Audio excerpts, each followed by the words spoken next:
With ongoing player numbers of over 1 million active players, CS2 remains as popular as never before. Since November, these numbers have consistently risen, setting new records for peak player numbers 2 months in a row along the way. In April, we are only at about 15k new average players so far, but after 6 months of straight growth, this is in my opinion not bad at all. Even a stagnation at this point would at least be a stagnation at a really high number. An even crazier growth can be seen for the overall market cap right now. We just reached a new all-time high here, and just within the last 90 days, the market cap as a whole went up by a whopping 20%.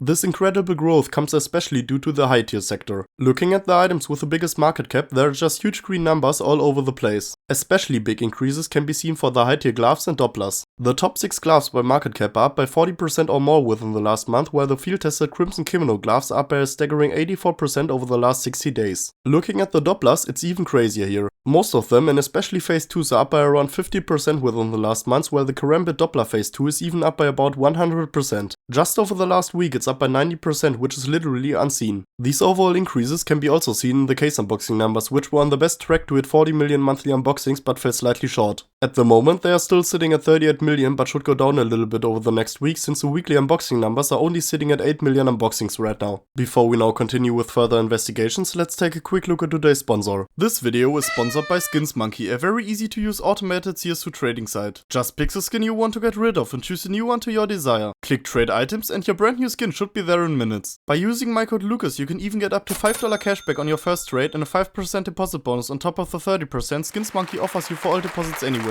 Even if you are not looking to trade right now, it's worth it to check out the freebies section where you have a daily, weekly and monthly try to get some cool new skins for your inventory. Link down below in the description. With this being said, let's continue with cases. While the cases released from 216 to 222 are already back on track again after a bad start into April, the older cases from before 216 are still on a downtrend, but let's get more into detail here, starting with rare cases. Due to the last few days, especially the popular more expensive rare cases are all up by up to 20%, while the glove case even comes with a 40% increase over the last month. The cheaper ones struggle a little bit more here, since there's only really the glove case up by about 5%. This is probably the case due to the distribution of case unboxings. Far under 20% of the case unboxings actually come from rare discontinued cases, while the remaining unboxings all come from actively dropping or purchasable ones. This impacts especially the younger and cheaper rare cases, which rely way more on demand than the more developed ones. As for the active duty cases, they are all down by 5 to 25% except for the Dreams and Nightmare case, which is stagnating. It can't keep up like that since the demand for the case still remains high, even though it's a by far most expensive active duty case at the price point of €2. And with this, the remaining cases are the discontinued operation cases. The Riptide and Broken Fang case are the clear winners here with around 20% gains. The Shattered Web case on the other hand falls a little bit short with a price increase of 13% over the last month. This again can be explained with the unboxing demand. While the Broken Fang case got opened over 90,000 times within the last month and the Riptide case 45,000 times, the Shattered Web case is sitting at just 20,000 unboxings.